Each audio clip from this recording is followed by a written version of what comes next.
When you become a priest and you are trained for all of the things that you think you're going to do as a minister of the gospel, you have a number of things in mind, but I don't think they really prepare you for how much time you're going to spend with people who are dying. People who are dying, people who are getting ready to die, people who have just died. And sitting with the people who are close to and next to those individuals who are making that passage from this life into the next. The other thing they don't prepare you for is how utterly beautiful it can be. The sheer mystery and magnificence of the border between this life and the next. And when we get to spend time with those who are passing from this life to the next, we see glimmers of the divine. We see glimmers of the power of love, of family and friends. We see things and hear things for which we cannot offer an explanation. And I have just returned this weekend. I spent a few days going with my family to go visit my brother and his wife in Western Michigan as my sister-in-law said goodbye to her mother. Her mother, who had had a long decline through illness. And this was a repeat of the trip that I took about 4 years ago when my sister-in-law's father died very suddenly and unexpectedly. So I asked her permission to share this story, and she said yes, of course. Her name also happens to be Lisa. I was with Lisa after, of course, those of us who have said goodbye to a loved one, and I imagine almost every person in this room has had that opportunity at this point. We know how full of energy and trauma and confusion and chaos it can be when a loved one dies and we are left to do all the things that we do to help accompany them, as Christians especially. We have our rituals, we have the service to plan, we have the party, and we have everything that goes with that. It's really quite a heavy lift. And what can happen is that when we are consumed by that, we don't really have time to grieve properly. And then we find ourselves a little bit later, perhaps, a little bit beyond, maybe a month or a week or a year or 10 years after the fact, really doing the work of processing what that person's life meant to us. As I said in the lead up to this service, I said grief is a funny thing.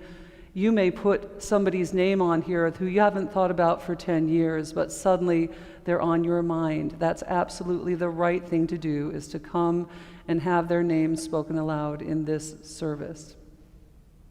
So back to Western Michigan with my sister-in-law.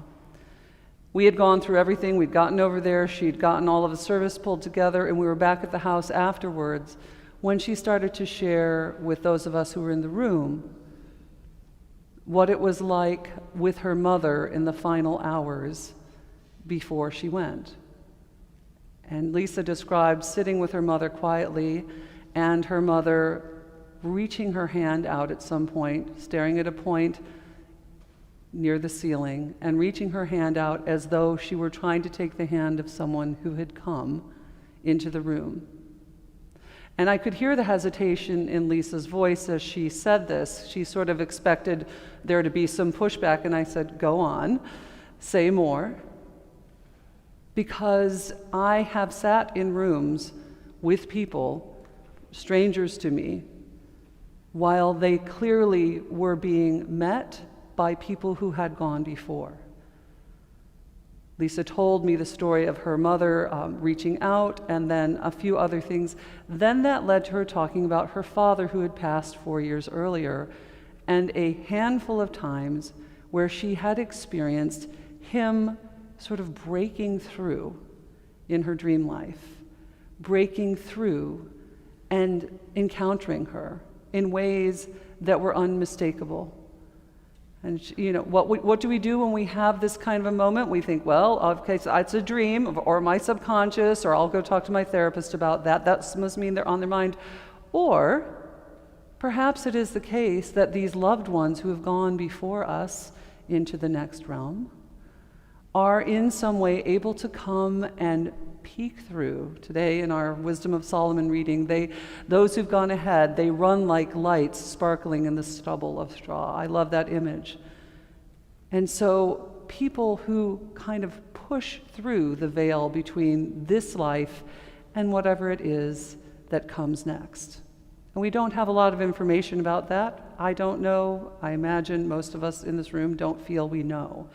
But what I do know is that I have sat at enough bedsides with people who are clearly encountering something and or someone from the other side of this life.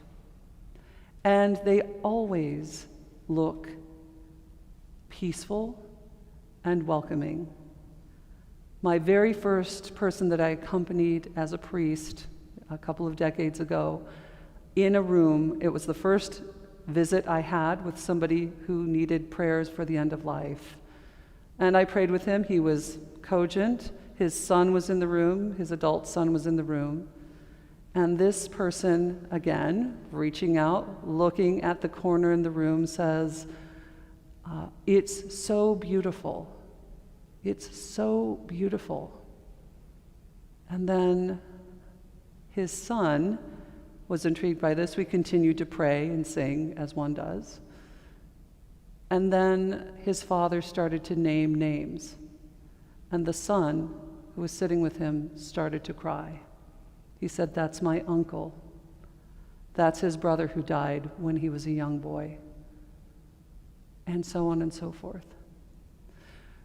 So I don't know what brought each of us here tonight. It may well be that we just wanted to hear this magnificent choir and to have that connection to God and to have that connection to the beauty and the proclamation of this requiem, just as sort of what we do and how we are as Christians. We remind ourselves of the promises that Jesus gave us.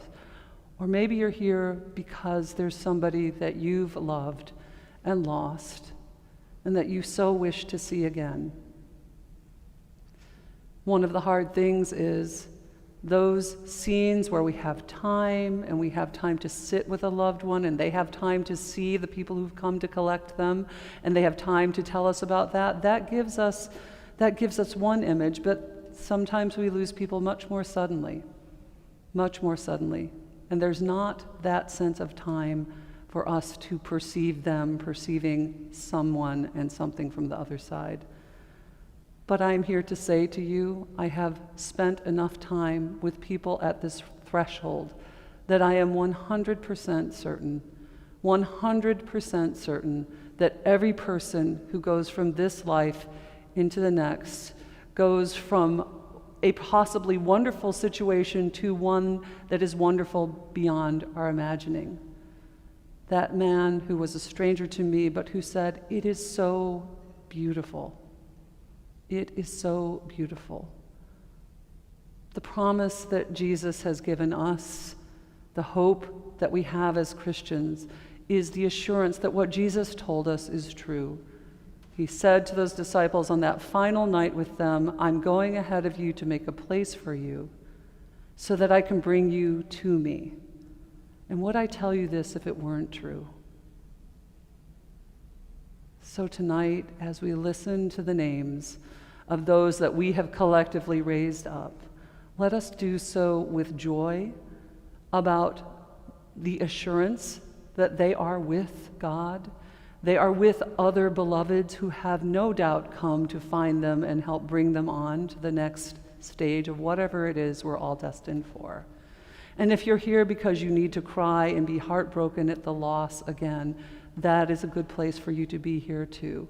To be held in the arms of Mother Church, to be held in the loving arms of prayer of one another, and for us to rest in the assurance that Christ has given us, that each precious and beautiful soul that is born into this world is destined to go on to one even greater, more beautiful, more directly shot through with the grace and love of the God who created us, who redeems us, and who sustains us.